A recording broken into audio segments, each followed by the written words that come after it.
Hey guys, welcome back to the How to Build series where we're going through every single champion in the game, and I'm putting together a quick reference guide for newer players who need a little guidance on how to gear someone up, where to use them, how to use them, etc.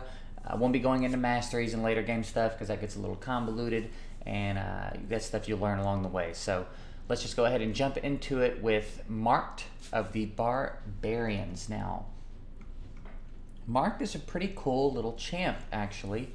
She is a rare support, and she's got really nice base HP for a rare. That's pretty substantial base HP for rares. I think the reason being is because her defense is a little bit low, but that's okay. that's a little more desirable in some cases because even if she gets hit with a defense break, she's not suffering as much as someone who has really high base defense, right? So the higher the base HP, the more it can scale up, the more she can kind of survive a defense break. She's got 100 base speed, which is also really nice. So as far as that's the stat you generally want on a support, let's find out what kind of support she's bringing to the fight. But we're off to a great start. She's got some great stats there. First skill, attacks one enemy, has a 30% chance of placing a 30% decreased defense buff for one turn. Now, if you've ever watched a video of mine, you know what a big fan I am of first turn defense break. Basically, that means that she's going to be able to keep a defense break up on whoever you're fighting. So whether it's dungeons, campaign, she's going to keep defense breaks up. This is really nice. This is always really helpful. And skilled up, I mean, holy cow, that's really nice. We're talking about an 80% chance skilled up. So you have the right amount of accuracy on her. She's basically going to land it all the time. So with the first turn defense break, as I said, automatically she's useful in dungeons. And as you're trying to push through campaign, she's going to be helpful. Even earlier game arena, if you need to defense break a particular target, she can be helpful. And potentially even some clan boss utility early game, because having a defense break up on the clan boss earlier in the game is helpful. So it's kind of like already she could be good everywhere. Let's see what else she's bringing to the fight. Second skill is an AoE that decreases accuracy for 2 turns.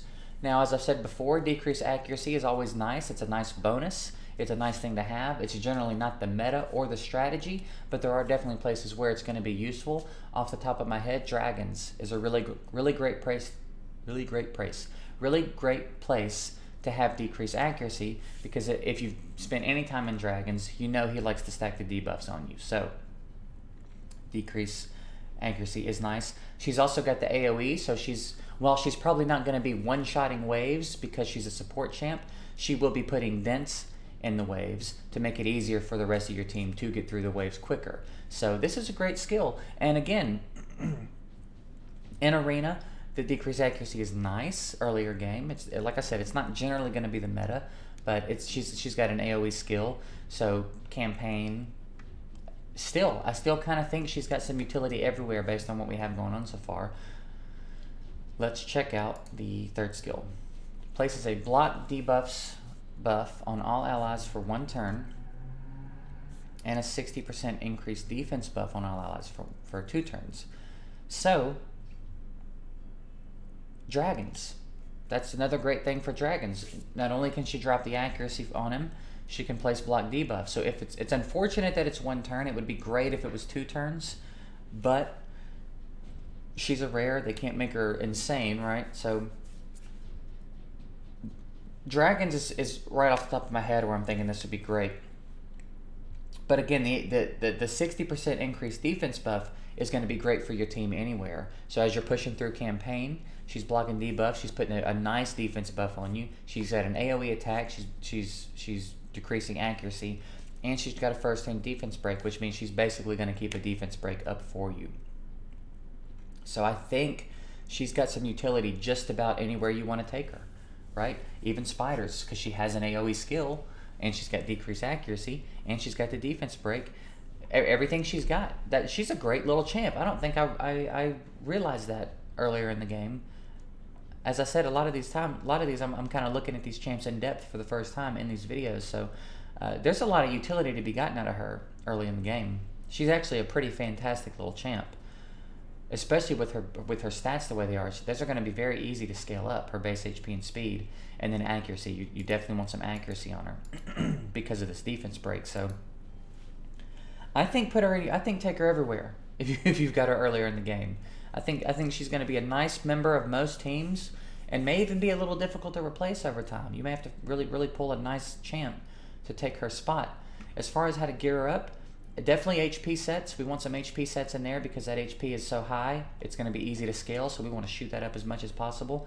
We also want some speed on her, and we also want some accuracy on her. And that's really all we need to focus on, to be honest. If you wanted to throw some defense on, you could, but I would just look for defense in the subs if that was the case. I would not sacrifice HP, speed, or accuracy for sub.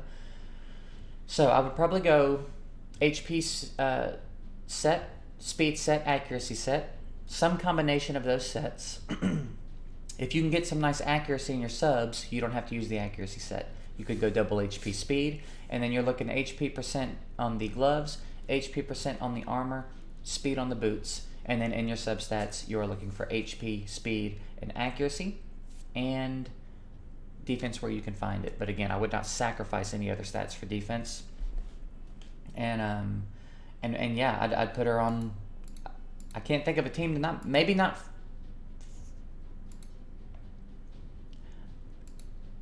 I mean, even in Fire Knight, she's not doing anything necessarily to the boss, but if she's able to hit him with the defense break after the shield's down, she's still protecting your team.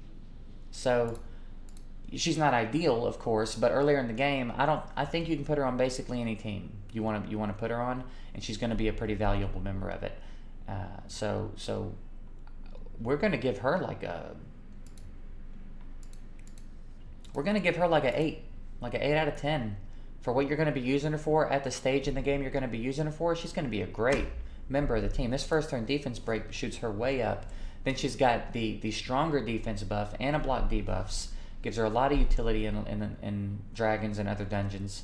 And campaign, there's a lot of campaigns that stack debuffs. And then she's got an AoE skill that also decreases accuracy. I think 8.5 is not unreasonable for her. I think she's really nice. Great support, great base stats that are easy to scale, a ton of usability. I think she's a fantastic little champ. I had no idea that I was going to think she was that good. So yeah, if you've got her, I would put your time in her. She's well worth a 5-star. And as with all of these champions that we go over, you know, if they're all worth a 5-star, because if at some point you decide you don't want to use them anymore, use them to 6-star somebody. So, but she's well worth a 5-star for sure. So, yeah, that's it. If you have any questions, drop them below. Any comments? If you think lesser of her or more of her than I do, let me know why.